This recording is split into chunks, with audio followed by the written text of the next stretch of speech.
Para completar, voy a hacer una conferencia informal, no va a ser una conferencia académica, sino que es más bien un diálogo y estoy tan cerca, pues creo que podemos mantener pues, la relación mucho más cercana, ¿no? No va a ser una lección magistral o una conferencia no informal, sino algunos comentarios acerca de la historia del parto, la historia evolutiva del parto, el parto en la prehistoria y en nuestros países más cercanos. Y luego también diré algo acerca del parto en la Edad Romana y luego más recientemente. O sea que también hablaré un poco del parto en nuestros días y como puedo ser en Mérida, ¿no? Cómo se daba a luz, cómo se paría en Mérida y de los matronas diría, porque algo se sabe. Bueno, entonces lo primero que hay que preguntarse es ¿por qué duele el parto? Una posible respuesta es la del Génesis, ¿no? La maldición divina, ¿no? Parirás con dolor. Y a la serpiente le dice, te arrastrarás por el suelo, comerás polvo, ¿no? Y apuntarás al calcañar, y el calcañar te apuntará a ti, el calcañar. O sea que ahí hay una maldición, y esa maldición ganarás el pan con el sudor de tu frente. Y ahora que, bueno, el aire acondicionado vuelve a ser real, pero fijaros en qué consiste la maldición, ¿no? O sea, es una referencia a un pasado mítico, el paraíso, en el que, te lo dije, en el que pasado mítico, idealizado, en el que no sería sin esfuerzo, sin violencia. Una época en la que el cordero vivía, dormía junto al león, se dice. Una época en la que pues, la vida era maravillosa, sin problemas, y en esa época pues no había que trabajar, tampoco existía el pudor. Hay una serie de referencias al paraíso perdido que no dejan de ser interesantísimas para ser pues, de una cultura muy antigua y haber sido escritas en una época anterior al nacimiento de Cristo, ¿no? Pero el trabajo como maldición y el pacto son los más, y luego hay muchas más implicaciones.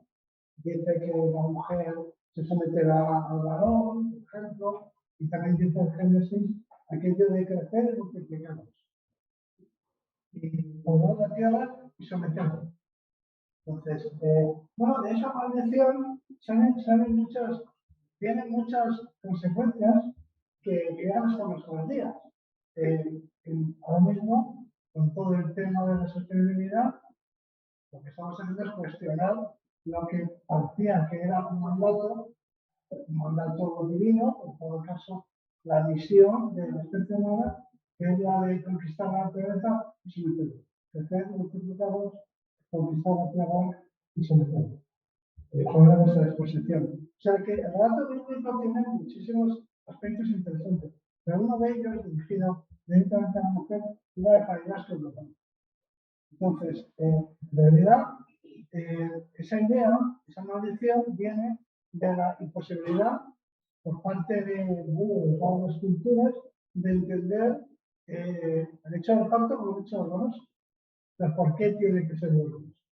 Tan es así que los partos se producen y se atienden en los hospitales. Pero en los hospitales se va cuando uno está enfermo. Es el único acto médico que no está clasificado como enfermedad, pero que se produce en el hospital. Desde los hospitales no vamos cuando nos sentamos bien. Es como si de alguna forma el parto fuera una función fisiológica, problemática, o si se quiere, patológica. Es decir, que siempre ha habido esta necesidad de explicar por qué el parto es tan complicado, peligroso para la madre y doloroso. Siendo una función fisiológica, no tendría por qué ser. La maldición bíblica era una explicación, es una explicación mágica, no es una explicación racional, es una explicación científica, pero era una explicación. Nos hemos visto en esta situación por el pecado original. Aunque le parece injusto, si queréis, pero en todo caso es una explicación. Y la alternativa es explicación de la ciencia. Es decir, si descartamos la maldición del pecado, tenemos que explicarlo científicamente. Y es lo que voy a intentar hacer ahora, porque voy a pacto, explicarlo y ver cómo se resuelve cuando aparece el dolor en la evolución humana. Porque no hay que suponer que existe desde el principio.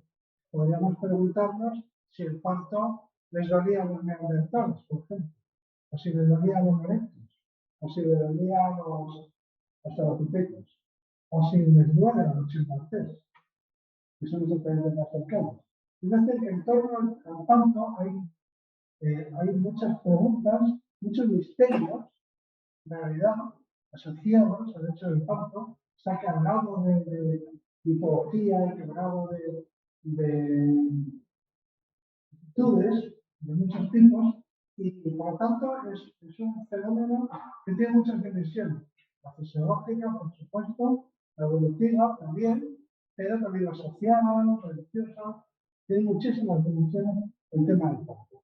Entonces vamos a hacer un recorrido rápido de puntillas por la historia natural del parto humano, muy sencillo, muy breve, pero bueno, es un aperitivo para desarrollamos el tema, al menos tengáis unas nociones elementales. Vamos a empezar por aquí, por Leonardo da Vinci, que es el primero que representa un feto en la iconografía, en la historia del arte, en la historia de la ciencia también. O sea que no existía ninguna imagen de cómo está el feto en el día de la madre, porque nadie podía mirar en el día de la madre. Es decir, que estaba oculto, la gestación estaba oculta. Por tanto, nadie sabía lo que pasaba ahí. De hecho, el propio parto tampoco se podía ver, solamente las últimas fases. Y por lo tanto, todo estaba rodeado del misterio o del arte, como queráis.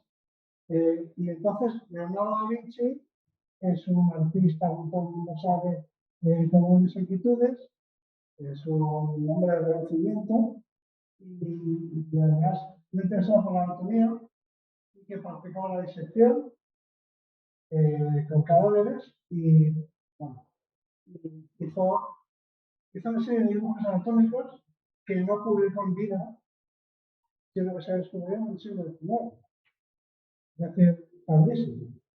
Y él estaba preparando la anatomía que no cabía. De hecho, él estaba preparando esa anatomía con un médico que murió, entonces nunca se llegó a publicar como libro. Da Vinci era un artista al final, y era un artista con inquietudes, con mejor, científico, pero no un especialista, no era un médico. Y esto viene a propósito de que en sus dibujos hay aciertos y errores. De hecho, yo mantengo aquí una postura con respecto al Da Vinci anatomista que produce mucho rechazo.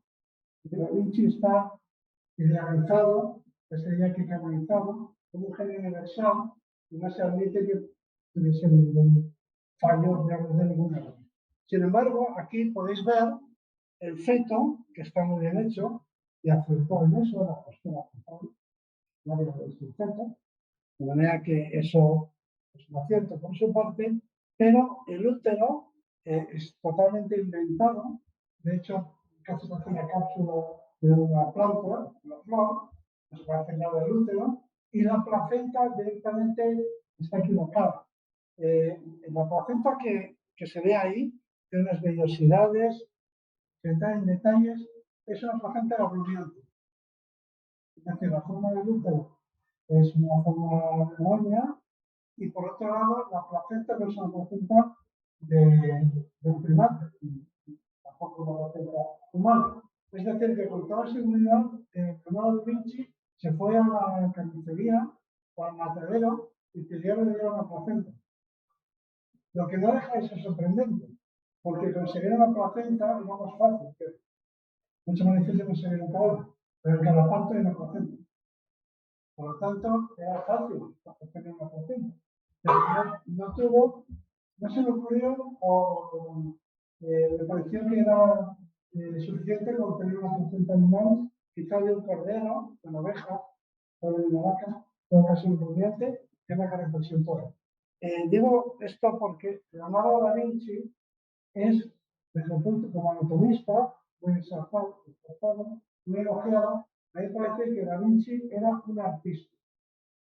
Y los artistas tienen la facultad de producen la impresión de que estás viendo la realidad, pero cuando entras en el detalle, resulta que el detalle no necesariamente es perfecto. Lo que es perfecto es la impresión. El artista lo que busca es la impresión. Si que un artista pinta un templo romano y tú dices, quiero pintar esto. Pero si es un verdadero artista, cuando quieres ir a ver tal moldura o tal figura que parece ilusión, no es. Porque el artista lo que se propone no es hacer una copia de la realidad. Un artista que copia la realidad. Hace una foto de la realidad, lo que hace es trasladar la impresión. No tienes la impresión de templo romano. Pero no es un dibujo lineal, no es un trabajo, no es una atención. Así que lo mismo sucede con la anatomía de la Vinci. Tú ves la anatomía y te escribe está. Luego dices, hombre, voy a buscar el músculo tensor de la fascia. Es decir, la impresión de la anatomía es perfecta, como tiene que ser un artista. Sin embargo, el detalle no es perfecto, porque no es perfecto. Es decir, que aunque algunos se lo toman como una crítica a Vinci, yo lo que estoy haciendo es una alabanza. Porque el artista no tiene que reconocer la realidad en su detalle, sino en su totalidad, como idea, como concepto. Eso es perfecto. Si vamos a buscar el detalle de los tratados de anatomía, pues entonces ahí no vamos a encontrar porque no es un tratado de anatomía. Lo que Da Vinci estaba haciendo, sino crear una visión del ser humano y de su aparato locomotor que como tal es una visión muy moderna y muy precisa, aunque en los detalles tenga esa exactitud. Bueno, como cosa curiosa, esto es, esto es un feto de verdad y esta es una placenta de verdad que lo tenéis ahí arriba. No hace falta que apunte con el puntero, pero podéis ver que la placenta es un término, por otro lado, es un término muy reciente. No es un término tradicional, está estudiado. Ahora por eso es teólogo, una forma judía que es placenta es una palabra latina, significa torta, una torta de comer. Por más que sea un placenta, se crea una torta para comer. Entonces tiene una forma como de torta y por eso se le puso ese nombre, pero me parece que sí, es muy reciente en el vocabulario castellano, de hecho el término así. Podéis ver ahí la placenta, no tiene nada que ver con esas diversidades que pintaba Da Vinci. Si vais a Florencia, no podéis dejar de ir a este hospital, que es el hospital, de iglesia de Santa María Nueva, no el de Santa María Novela, que se ve esta junto a la estación, es muy interesante, pero de Santa María Nueva, es otro diferente. Y aquí era donde Da Vinci practicaba la disección de los que se morían.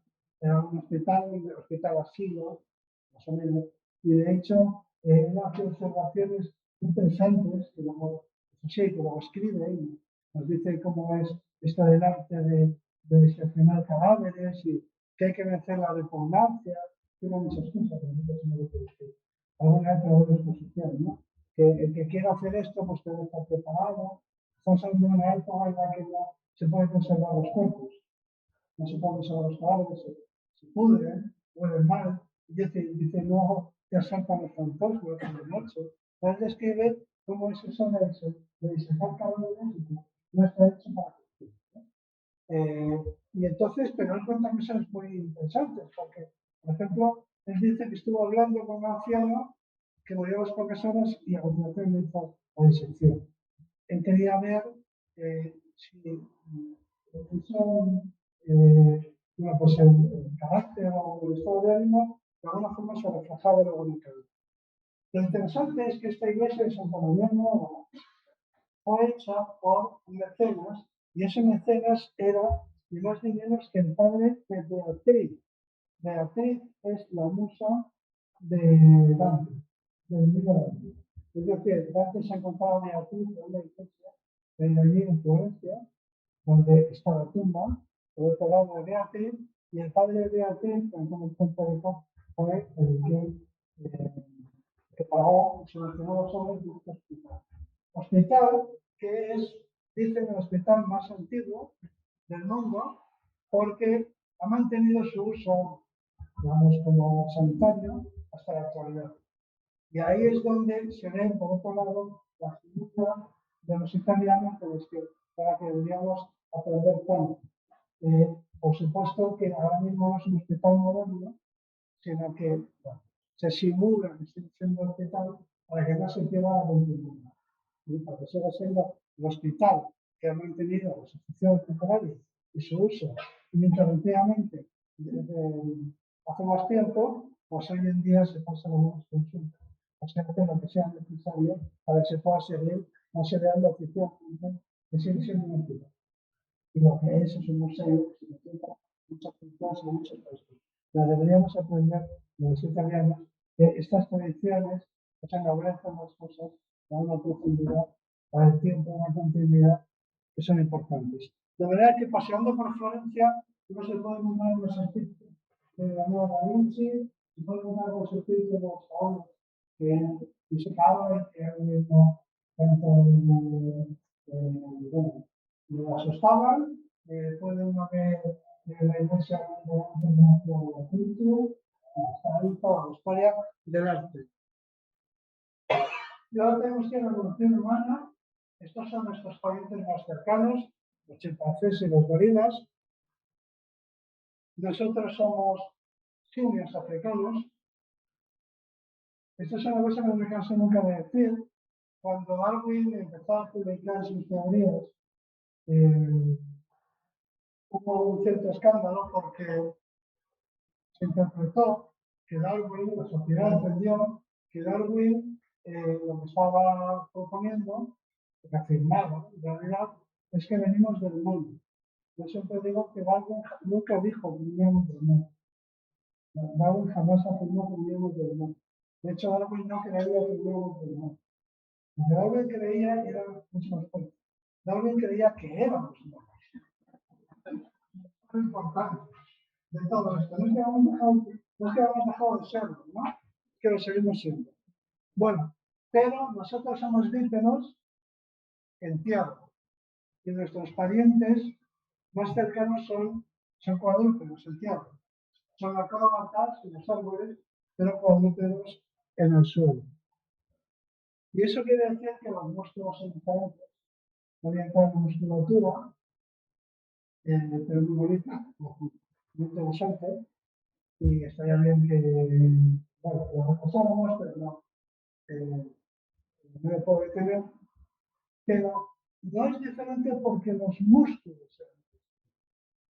Los músculos son siempre los mismos, porque somos monos. Lo que pasa es que la acción de sus músculos es diferente. Es decir, yo suelo decir a mis alumnos, les insisto a mis alumnos, en que los músculos no piensan. Es decir, los músculos no hacen nada. Este músculo es un músculo abductor, este músculo es un músculo flexor. Los músculos no hacen nada. Los músculos solo se contraen. Vamos, se contraen cuando reciben el impulso nervioso, se contraen.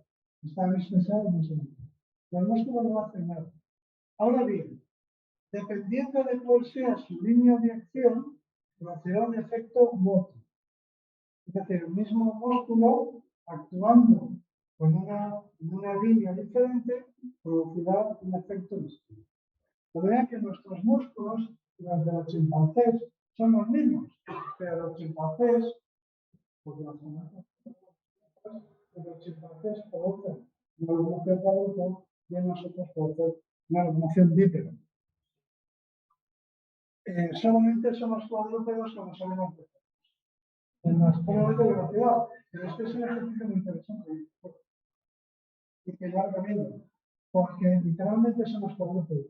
Y cuando se hace eso, se entiende cómo funciona la locomoción de un cuadrúpedo. Los que montan a caballo saben que los caballos se impulsan con las patas, se reciben con las manos. Es decir, un caballo se impulsa con los extremidades anteriores, simplemente se apoya libre, se impulsa con las extremidades posteriores. Bueno, pues es como cuando se sale de tacos. La postura del cuerpo es una postura flexionada, como muelle, lo que hacemos es, con las articulaciones flexionadas, lo que hacemos cuando hacemos un disparo es extender las articulaciones, sabemos que lo estamos hacia adelante. Lo que pasa es que enseguida nos levantamos, no es fácil levantarse, si alguien ha corrido 100 metros, segundo de tacos, sabe que hay que tener un equilibrio entre cogerse mucho en los tacos y proyectarse muy lejos, porque luego es muy difícil levantarse. Puesto que lo que habría que hacer es apoyar las manos y volver a impulsarse. Es decir, entonces lo que hace uno es intentar levantarse y seguir corriendo de pie. Todo eso quiere decir que hay músculos muy importantes en el cuerpo humano que determinan lo que vamos a ver ahora, el programa del parto. Entre esos músculos se encuentran unos músculos que se llaman músculos abductores. Los músculos abductores son los músculos que equilibran la pelvis. De manera que cuando uno adelanta un pie, baja el mano y adelanta su pie para no bajar cama, hay unos músculos que equilibran la pelvis, es decir, que hacen una rotación de la pelvis hacia abajo avanzado para no caer. De manera que cuando levantamos un pie y nos caemos, pues hay unos músculos que tiran hacia el otro lado del cuerpo. Estos son los músculos abductores. Son el glúteo medio y el glúteo menor. Y algunos por ahí. Ya no es más. Ahora bien, resulta que estos músculos abductores funcionan como una palanca, biomecánicamente como una palanca de primer grado, como un balancín. No sé si recordaréis, pero me gusta repasar estos conceptos matemáticos. No sé si recordaréis que hay 3 tipos de palancas mecánicas y en el cuerpo humano están los 3 tipos de palancas. El primer tipo de palanca es el balancín, la balanza normal, o el balancín de sube y baja de los tanques, ¿no? Entonces hay un punto en el medio de giro, el fulcro, que es una balanza, y hay 2 sillas y una cadena, ¿no? Bueno, pues entonces ahí se aplica lo mismo una palanca que dice que es verdad que dice que si está en equilibrio la palanca, el producto de una fuerza, producto de la potencia por debajo de la potencia, tiene que ser igual al producto de la resistencia por debajo de la resistencia. ¿Se acordáis para de eso? Pero por eso es importante, porque esto tiene que ver con mucho más. Es decir, que por eso no hay las ciencias. No, resulta que esta última palanca son las que se aplican y se determinan que tenemos que no se educar. Bueno, no sé si veis aquí la balanza cómo funciona. Podéis ver que hay una resistencia que es el peso del cuerpo a la derecha, en el canal del parto. No sé si lo veis, que es un brazo largo, con una flecha para abajo, eso es el peso. Y a la izquierda, lo que tenemos es el fémur, estos músculos abductores, los músculos de la cadera, que también tiene su brazo, que es el cuello del fémur. Entonces, biomecánicamente, lo ideal sería reducir el brazo de la resistencia y aumentar el brazo de la potencia. O sea, en un balancín de parque, tengo que hacer menos esfuerzo si mi brazo es muy largo y el del contrario es muy corto. ¿Qué lo pensamos? Luego cuando salgáis de aquí, pero pensamos. Porque esto tiene que ver con el parto, esta es la respuesta a la pregunta. de por qué duelen los partos. La locomoción, biomecánicamente lo ideal sería tener un cuello del fémur muy largo, y un canal del parto muy corto, muy estrecho, muy estrecho. Es decir, un brazo de resistencia muy pequeño y un brazo de la potencia muy grande. Como no me llama inglesa, cuanto más larga sea, pues llama inglesa el mango, pues más fuerza tengo. Eso es el brazo de la potencia. Entonces yo tengo un brazo de la potencia muy largo y un brazo de la resistencia muy corto. Problema. Si hacemos el cuello del fémur muy largo, ¿qué puede pasar? Que se rompa. Ya se rompe solo, con lo corto que es, y en cuanto hay problemas de osteoporosis, se rompe porque está haciendo este ejercicio de abducción. Se rompe porque está intentando equilibrar los pies al andar. De manera que cuando levantamos el pie izquierdo, por ejemplo, haciendo músculos que tiran para este lado. Y esos músculos que están tirando están haciendo un esfuerzo. Y ese esfuerzo es el que produce la fractura del cuello del fémur si tenemos osteoporosis. Es decir, el cuello del fémur no se puede alargar demasiado, es muy peligroso. Entonces, ¿cuál es la solución? La solución es estrechar el canal del parto. Ya lo hemos hecho. Y estrechar el canal del parto significa partos ajustados. Es decir, a ver si me das cuentas, ¿cómo? La regla palanca que estudiábamos en el colegio, aquí nos explica, es para cambiar la ciencia, nos explica un poquito del parto. Bueno, hay muchas más complicaciones. El parto de los chimpancés es un parto muy fácil, muy rápido y no les duele. Por dos razones. Porque el canal del parto de las hembras de chimpancé es grande en relación con la cabeza del feto. La cabeza del feto es grande para ser un primate, pero el canal del parto no es tan grande. Con lo cual, la cabeza del feto pasa orgánicamente por el canal. El parto es orgánico. Y además, el parto es recto. ¿Por qué? Pues porque el útero y la vagina están alineados. ¿Qué sucede con el parto humano? Ocurre que la cabeza del feto es grande en relación con el canal del parto, por lo que he comentado antes, lo de la palanca, y además hay tres problemas. Uno, el ajuste, la cabeza del feto está muy ajustada, canal del parto, uno. Dos, que la trayectoria está acordada en ángulo recto, es decir, el útero, la orientación del útero, cuando una mujer está gestando y tiene el feto en la cavidad abdominal, como veíamos en el diapositiva anterior, más o menos la orientación es la del tronco, para la cavidad abdominal. Pero la salida, a través de la vagina, que es del parto blanco, que se dice, la salida está en ángulo recto. Es lo que intento mostrar ahí. Fijaros que la trayectoria del parto de un chimpancé, aparte de ser humano, el parto, la trayectoria es recta, porque el parto es dorsal. Mientras que en nuestra especie, que el parto es ventral, resulta que no solamente es muy ajustado, sino que además tiene el feto que realizar primero una flexión para reducir los diámetros de la cabeza y a continuación una flexión dorsal o extensión para salir por debajo del pubis. O sea que problemas ajuste, uno, segundo problemas de acogimiento, de manera que el canal del parto en una mujer, el canal del parto en un chimpancé es un cilindro recto, de una mujer es un cilindro doblado. Y para complicar todavía más las cosas, es un cilindro retorcido.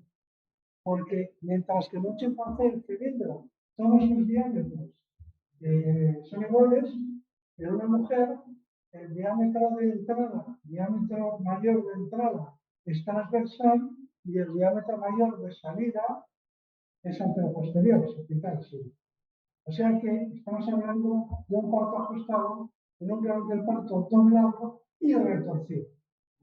Todo eso por culpa de la locomoción bípeda. Es un milagro. El parto humano es un milagro. Mis alumnos me dicen que se acuerdan de mí cuando dan a luz.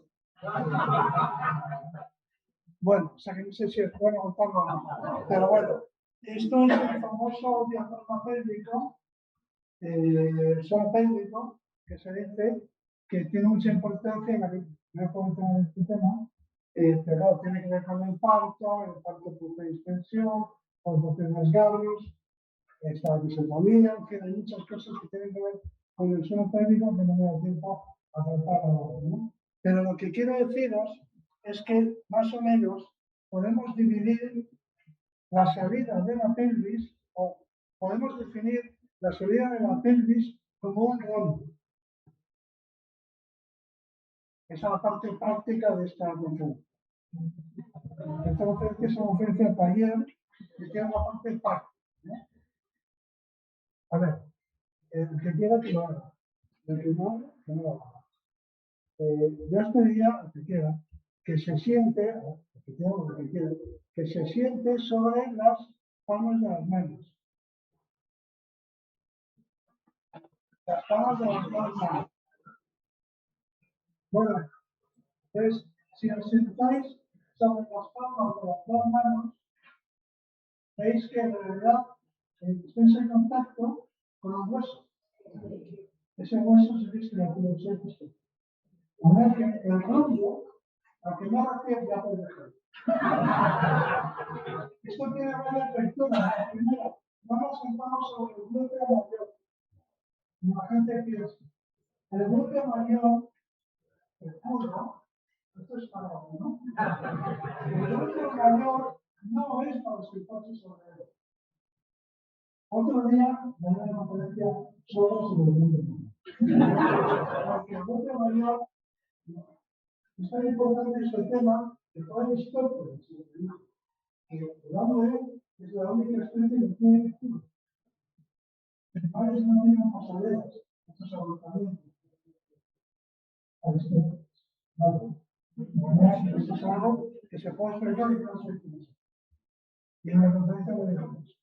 Porque tenemos efectivamente el glúteo mayor es el músculo más abultado, más voluminoso del cuerpo humano. Y habéis podido ver que no es una pasadera, no es un cogido, no es un cuadrado, no es un cuadrado. O sea, estamos encontrando una atribución de esto. Pues ahora, nada más que nos toquéis, que de esto lo imagináis. Estamos hablando de que la salida de la pelvis es un rombo. Un rombo tiene 4 vértices, ¿no? Los 2 vértices, uno a cada lado, son las extremidades isquiáticas y isquiáticas. ¿Sí o no? El vértice anterior es el pubis y el vértice posterior el coxis, la barbilla. ¿De acuerdo? Ya tenemos un rombo. Ahora, un rombo se puede dividir en 2 triángulos. Un triángulo anterior y un triángulo posterior. El triángulo anterior se llama triángulo urogenital. Entonces estamos genitales externos. El escroto, los testículos en los hombres, la vulva en las mujeres, la salida de la vagina. Y el triángulo posterior es el triángulo anal. Bueno, pues el niño tiene que pasar, tiene que nacer por el triángulo urogenital. El triángulo anterior de las dos triángulos de la salida de la vagina. Para que es una idea. Por eso os he dicho que es un cilindro doblado, acabado. Porque el feto entra en el canal del parto con la orientación del tronco para el abdomen, pero sale con una orientación distinta. Hay un cambio de trayectoria, sale por el triángulo anterior, por el triángulo anterior. Bueno, aquí tenemos estas movidas que os voy contando. Ahí veis el útero. Una cosa muy importante para las mujeres es que la pelvis está inclinada. La gente que ve la pelvis está así, pero no, está así. Como 50-55 grados incluso. Ahora que el efecto de ahorita se ha inclinado, pero vamos a la nueva. Más o menos como está ahí reproducido. Aquí hay muchos movimientos y unas dinámicas muy interesantes ¿Qué es lo que se conoce como el mecanismo de parto? El mecanismo de parto es el conjunto de movimientos que son movimientos del feto que producen rotaciones. Los movimientos del feto son rotaciones y luego flexiones. Es decir, rotaciones de la cabeza y flexiones del cuello. Son una flexión, ¿sí?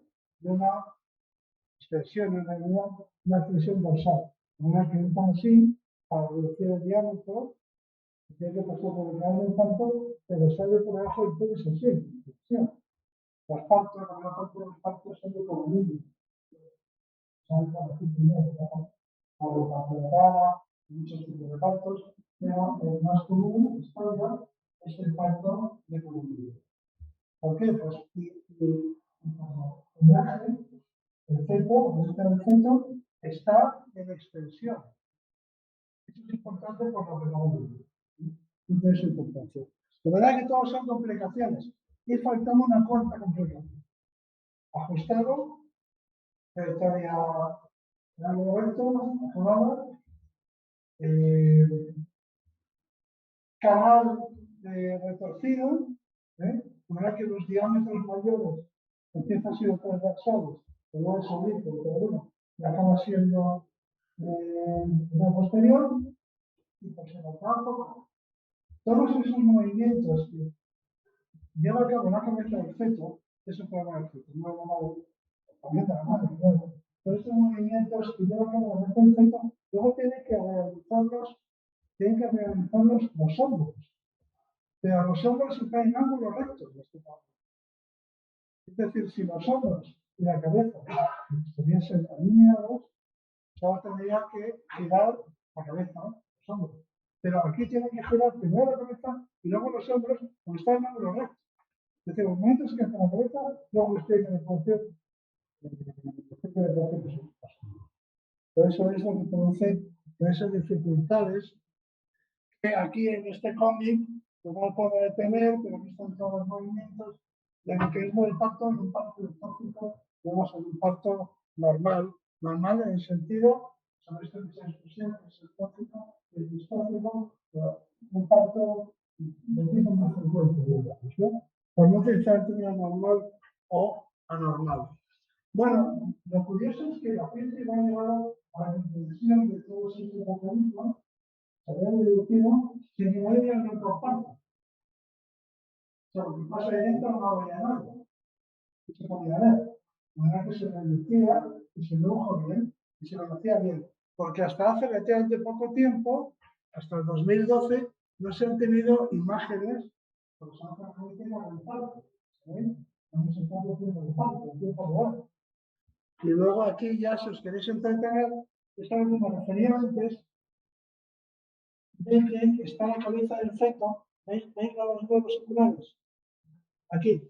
Y está la cabeza del feto justo debajo de la sínfisis pública. Está a punto de salir.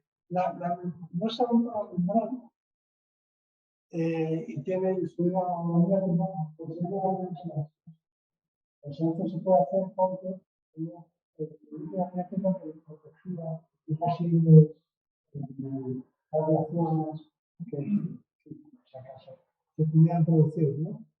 Bueno, entonces, esa cabeza, luego la utilización rueda, literalmente, por debajo de la sínfisis pública y emerge. Esto voy a decir es muy importante. ¿Cuál es la importancia de que la cabeza del feto salga en flexión dorsal o extensión? Así, no algo así. Entra así, pero ¿cómo se ve así? ¿Cuál es la importancia de eso? La importancia de eso es que la madre no puede ayudar al feto a nacer, no debe. Porque si hace tracción, podría producir un traumatismo cervical. O sea que, mientras que en las demás especies de primates, la madre colabora, que son los chimpancés, realmente el parto es muy fácil, pero podría la madre pues hacer tracción, tirar del feto, para necesario. En la especie humana no es conveniente que la madre haga tracción, porque podría lesionar. la médula espinal y la columna cervical. Por lo tanto, el parto, a partir de cierto momento, la función humana tiene que ser asistida. Y como se ha dicho, el parto pasa de ser un hecho individual, si queréis, son dones implicados, o solitario, a convertirse en una acontecimiento social. O sea, el parto deja de ser solitario y ahí intervienen más personas.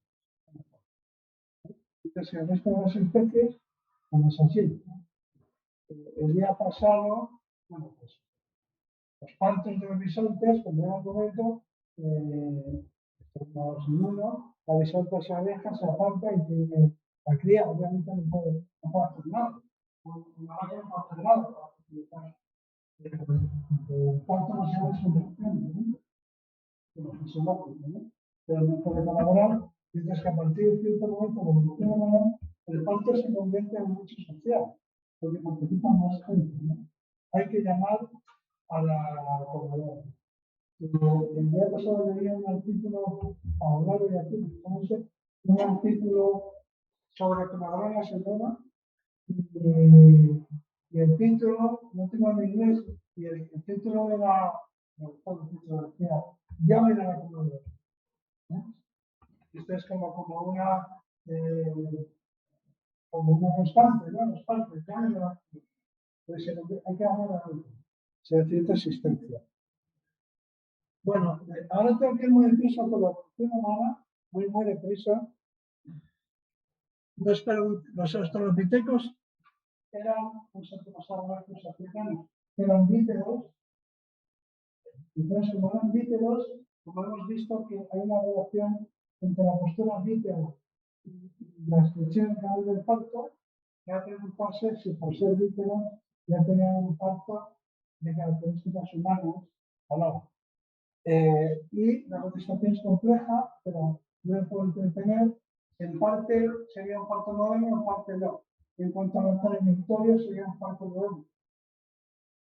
Porque al ser bípedos, habría ese acomodamiento, esa ondulación entre la cavidad abdominal y la vagina. Por lo tanto, en ese sentido sí, sería un parto moderno, un parto humano, pero seguramente no sería un parto rotacional. Porque el parto sería más holgado de la especie humana actual. Y sería más holgado porque el tamaño del cerebro, que eso se ve que lo de por uno, del parto, y es que el primero, que deja el principio, el parto es muy ajustado. El parto es muy ajustado porque hay una cuerpo muy gordo. Pues tenemos un cerebro muy grande. Y para que los fetos tengan un cerebro muy grande. Para que os hagáis una idea, el cerebro de un recién nacido humano es tan grande como el de un chimpancé adulto. Como recién nacido humano tiene un cerebro como un chimpancé adulto. Bueno, ese problema, pero en el caso de los australopitecos, todavía no se habían producido las partes cerebrales. O sea que el parto, la trayectoria sería humana, si queréis, pero seguramente no sea rotacional, o por lo menos sería tan complejo, porque el feto término, la cabeza, sería una de chimpancé. Se supone que los fetos tendrían el tamaño del feto de un chimpancé. Bueno, aquí se ve que los australopitecos eran bípedos, ya sabemos, tienen huellas de pisadas, por lo demás eran muy parecidos a los chimpancés, ¿veis? Muchas cosas, pero son bípedos ya eran diferentes, ¿no? Y sus manos también eran distintas, pero tenían muchas cosas en común, como por ejemplo el tamaño del cerebro era bastante similar. Y ese es uno de los componentes de la dificultad del parto. Bueno, aquí hay las comparaciones, las que no me voy a detener. Tenemos muy poco material pélvico, porque la pelvis se conserva muy mal, y una parte del esqueleto vertebral se conserva, porque básicamente se conservan algunas partes, las articulaciones, etc., y la tuberosidad, por ejemplo, que las partes más duras, pero no se conserva el anillo pélvico porque es un hueso que no es compacto, es un hueso esponjoso. Si la pelvis fuera un hueso compacto, que no podríamos tenerlo. La pelvis es de hueso esponjoso, no es compacto. Es un hueso que pesa muy poco. No podríamos ir con una pelvis densa, ¿no? Bueno, entonces tenemos un poco de pelvis. Este es un australopithecus, el que tenemos la pelvis. Y ahora pasamos a Homo erectus. No tenemos pelvis directamente, no tenemos pelvis de Homo erectus. Tenemos este individuo, que es un individuo, es un preadolescente, es el niño de la Turcana, es un, como digo, es un individuo muy joven, de 18 años, y que tiene los huesos sin soldar. Por lo tanto, aunque se ha intentado hacer una función masculina, ¿no? Pues se ha intentado hacer unas funciones, pues no se puede utilizar para hacer una simulación de cómo sería el parto en Homo erectus. Pero en Homo erectus, como podéis ver ahí, ha empezado la expansión cerebral. Estamos hablando de cerebros más grandes. Así llegamos a Atapuerca. Está en la cima de los huesos. Aquí se nota una pelvis completa. La única pelvis completa de la evolución humana, la única pelvis entera de la Tierra, ¿no? Entonces, lo que hemos visto es que es una pelvis muy ancha. Este individuo masculino. Tenemos también individuos femeninos no más completos, pero nos permiten saber lo que serían.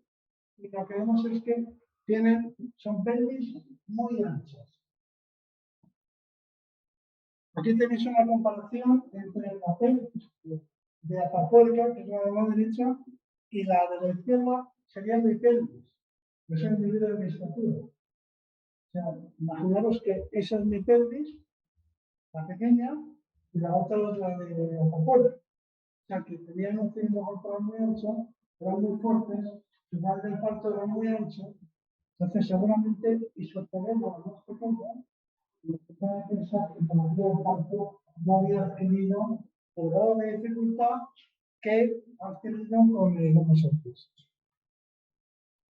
Bueno, los neandertales, aquí los tenemos, los conocemos bastante bien y tienen una pelvis, una anchura del cuerpo, de una anchura de la pelvis, de una anchura del canal del parto, más o menos como la Atapuerca que hemos visto. Pero hay una diferencia, y es que el cerebro ha crecido mucho. O sea que empieza ya el auténtico problema. Perdón. ¿Veis aquí la diferencia?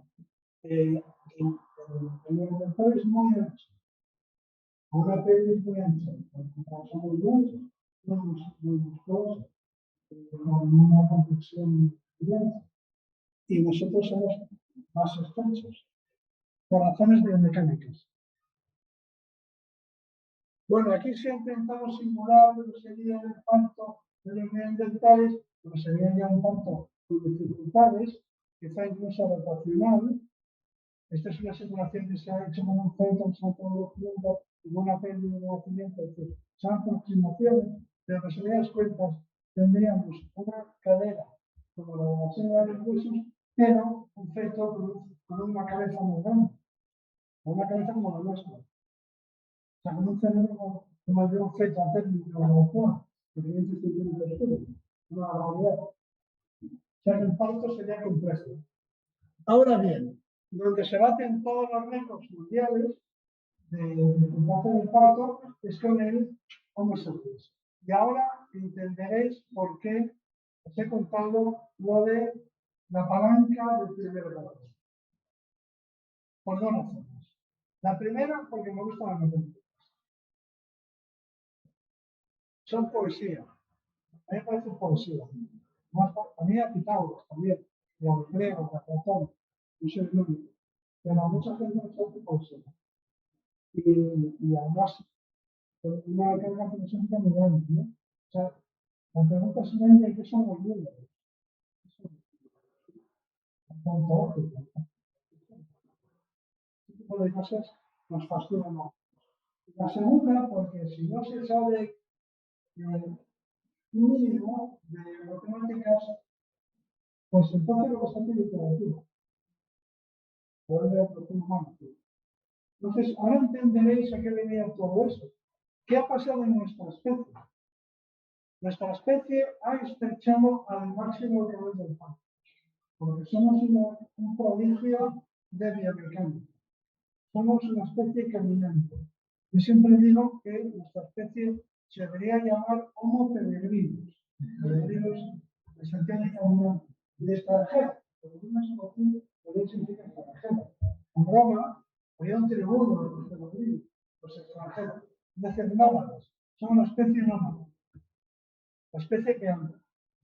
Y eso, vamos a querer tener un experimento para que veáis hasta qué punto somos un prodigio. Bueno, ¿cómo hemos conseguido ese prodigio? Reduciendo el brazo de la resistencia. Ahora cuando vayáis al parque infantil y veáis un sub y baja, ¿cómo se llama? Un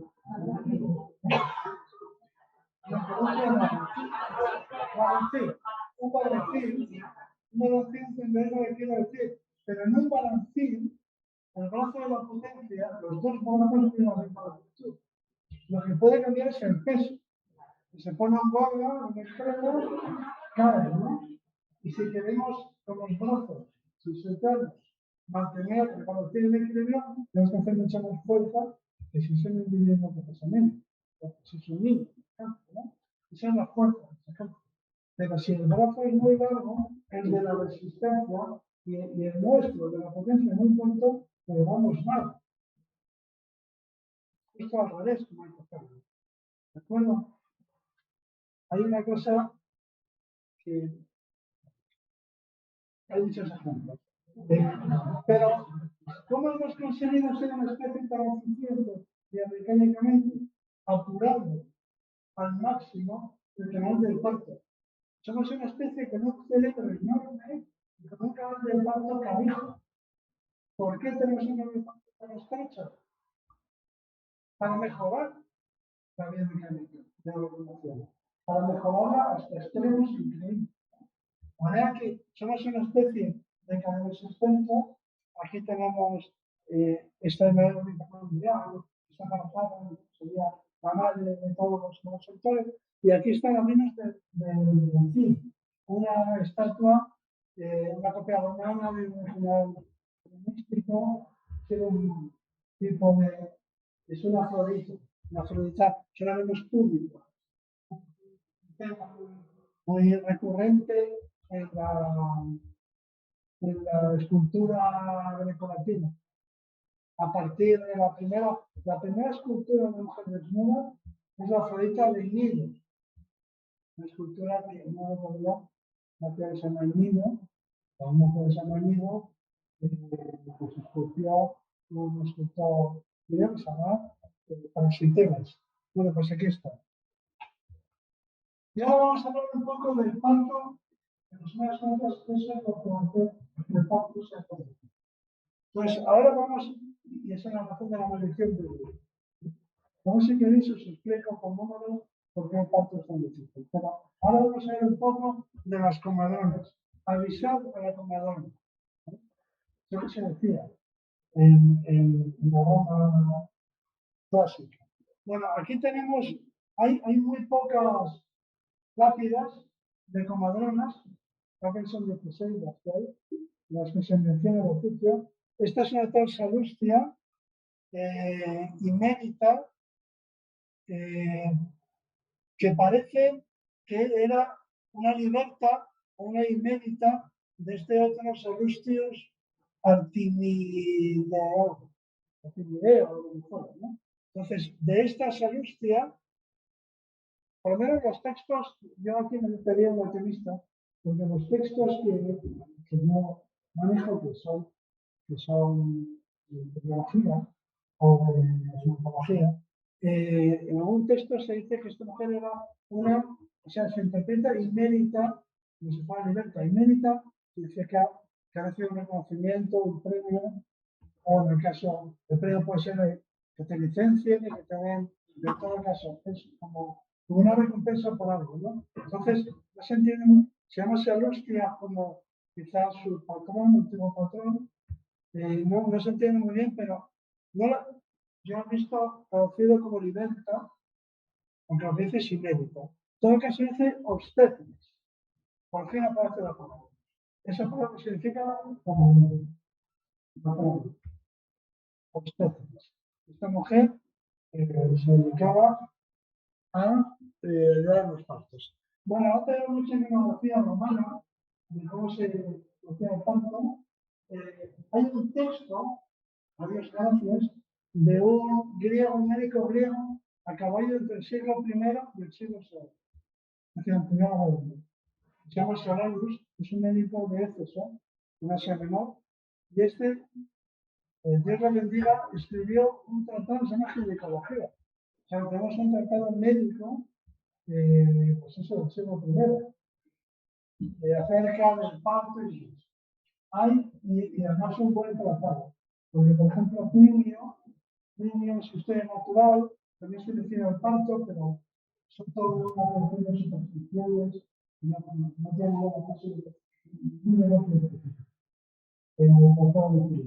Pero aquí este Solano era una persona con conocimientos, bien formada, un médico griego, que escribió muchos tratados, escribió sexto de ginecología. Y dice muchas cosas, como que tiene un impacto importante. ¿Y cómo tienen que ser los comadronas? O sea, ¿qué tienen que estudiar? Por ejemplo, da la impresión de que eran personas que tenían una formación, porque entre las cosas que dicen Solano es que tienen que tener buena memoria para recordar lo que han estudiado. O sea, que deben de tener una cierta formación. Tienen que ser personas que sepan leer. O sea, que tenían bastante formación. Y el parto se realizaba normalmente, o sea, la parte habitual en esta sociedad era con silla de parir. Es decir, la comadrona iba con una silla que era donde se producía el parto. Las sillas de parto se han estado utilizando hasta el siglo XIX. O sea que era una cosa muy común. Pero era como parte del instrumental. La comadrona iba con una silla, parto, con una silla especial, una silla obstétrica. O sea que se paría sentada y se paría con ayuda. Como se puede ver en mi iconografía, tenemos una encima arriba de Pompeya y esto de ahí abajo es una lápida de terracota de un cementerio en Austria. O sea, prácticamente, o sea, que se ve el parto sobre distancia. No hay otras escenas en las que aparece como a un niño, pero lo que se vea cómo está produciendo el parto, solamente estas dos. Se ve que se requiere de unas. Hay dos cosas. La comadrona tiene que estar sentada y de frente a la parturienta, además es un accesorio, o sea, tiene que llevar un escabel demasiado pequeño, por dignidad también, por dignidad de la propia. Se no puede estar en de cualquier forma, tiene que estar sentada y tiene que estar atendiendo. Y luego hay otras personas que están ayudando, sujetando a la parturienta. Solo nos dice que, por ejemplo, no deben estar mirando el parto, los genitales, para no tener el pudor. Es decir, hay un montón de estructuras. Eso era muy interesante. Pero se paría, para resumir, en este tipo de silla. Y la comadrona, que era una persona especializada, el mundo griego no. Las del mundo griego no tienen tanta formación. Las del mundo romano sí que parece que estaban preparadas. O sea, que sabían leer, que no estudiaban, que deben ser entrenados, que una formación, y que deben ser normas. Las hay, algunas son un poco obvias, ¿no? Como por ejemplo dice que tienes a una persona que tiene las manos limpias y las uñas cortadas. Cosa que parece que es muy grave, ¿no? O sea, que hay una serie de instrucciones, pero es muy interesante eso. Pero no hay mucha iconografía. Bueno, esta es una silla moderna. Se está utilizando hasta para algunos contrillas, finalmente, estas sillas de pared en España. Bueno, entonces ahora quiero terminar simplemente con una cosa que me impresionó mucho, porque cuando yo estaba estudiando la carrera, empecé un poco tarde, pero voy a contar esto, cuando yo estudiaba la carrera, mi profesor sobre todo sobre la historia de la ciencia, que por cierto murió justo el 10 de junio, la familia Fernández, que es una ciencia, y moría durante un tiempo, deja una cosa en clase que me impresionó. Y seguramente además se ha influido en mi vocación, mi vocación. Dijo, en todos los pueblos del mundo, en la plaza de todos del mundo, debería haber una estatua erigida por las mujeres, de este hombre, las feministas. Este es el que ha sonado más bien el juez de la historia, porque fue el que descubrió la causa de las fiebres de sobreparto, en España, las fiebres puerperales, las fiebres que se pueden, las infecciones, pero no se le dejan infecciones, esto ocurría antes de Pasteur, las fiebres que padecían las mujeres después del parto que acabaron con la vida del niño o de la madre o de los dos, ¿no? Que eran muy comunes. Esa es una historia interesantísima sobre cómo Semmelweis, hay un día del año que es el día de Semmelweis, hay un día de la ONU del año que es el día de Semmelweis. Cómo Semmelweis descubrió que esa plaga que asolaba las maternidades, descubrió que la causa de la enfermedad, de la muerte de las mujeres y de los niños, eran los médicos, eran ellos mismos. Porque transmitían bacterias desde las disecciones a la disección, o sea que no sean vectores de disecciones, no sean distintas bacterias diferentes de Pasteur. La verdad que él lo que decía es que transportaban un tipo de gérmenes, se lo desde la sala de sección, pero esto se pone, este profesor que nos citó a Semmelweis, lo que quería era explicarnos el método científico. Cuando se pone a Semmelweis, hemos medido de cómo se aplica el método científico. O sea, Semmelweis no sabía por qué se morían las mujeres en la maternidad, en el hospital de Viena, y entonces lo que fue haciendo es ir eliminando factores. Para que os hagáis una idea de las muchas posibilidades que descartó, una de ellas fue la de que murieron de la segunda de la era del primer Pasteur, si considera ser una razón, que podía afectarles el paso, la impresión que les producía el paso de los sacerdotes que iban a dar la extremación. Con el monaguillo tocando la campana. Entonces, él prohibió que los sacerdotes pasaran por delante por las salas unidades de conflicto. Entonces, fue eliminando cada compositor, cambió, antes decían que la ventilación, fue quitando, fue viendo en qué pabellones había nacido. Y por eso descubrió que donde había más muerte era donde atendían los médicos, donde atendían las enfermeras, ¿no? Había tanta muerte porque las enfermeras no hacían eso. Es decir, fue poco, deduciendo y como si fuera una novela negra, o sea, la novela policíaca, la novela policíaca más impresionante que hay modelo que lo vamos a conocer, que es el más ambicioso, es aquel, las películas, es un clásico, digamos, es un tipo de novela policíaca, es aquel en el que el investigador va avanzando en su investigación y va cada vez acercándose, o cada vez se va en su mente creando, ampliando la sospecha de que el asesino es él. El asesino es el investigador, ¿no? O sea, no hay novela fantástica, aquella en la que el investigador intenta contar la víctima y se va abriendo en su mente la sospecha de que el asesino es él, ¿no? Eso es lo que vamos a hacer. Y fue cada vez más investigando y experimentando y cada vez va teniendo más claro el asesino y sus colegas. Eso, por supuesto, le llevó a un enfrentamiento con la profesión. Es una historia terrible, trágica y al mismo tiempo gloriosa. Estos hechos se ocurrían aquí en este hospital, en la maternidad de Viena, y estos son estadounidenses.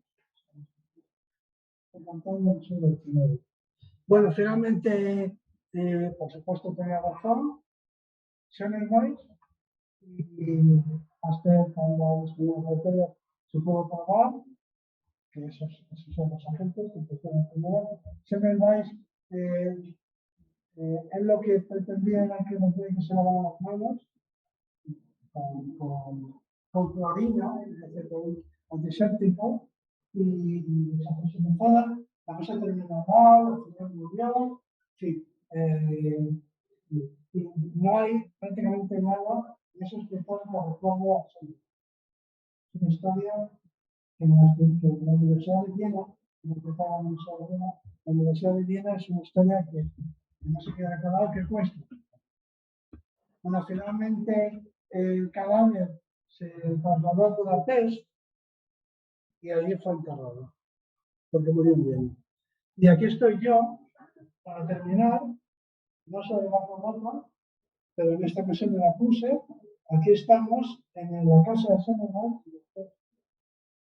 y aquí estoy yo delante de la Colonia de Flores, de la húngara, en la que, bueno, el lugar donde está enterrado, Ignaz Semmelweis, 1818-1865, el hombre que salvó más vidas de mujeres de la historia. Y ya para terminar, hay unas cosas en este libro, es una cuña publicitaria, y tenéis que usar el mano con ahí, que también me parece mucho.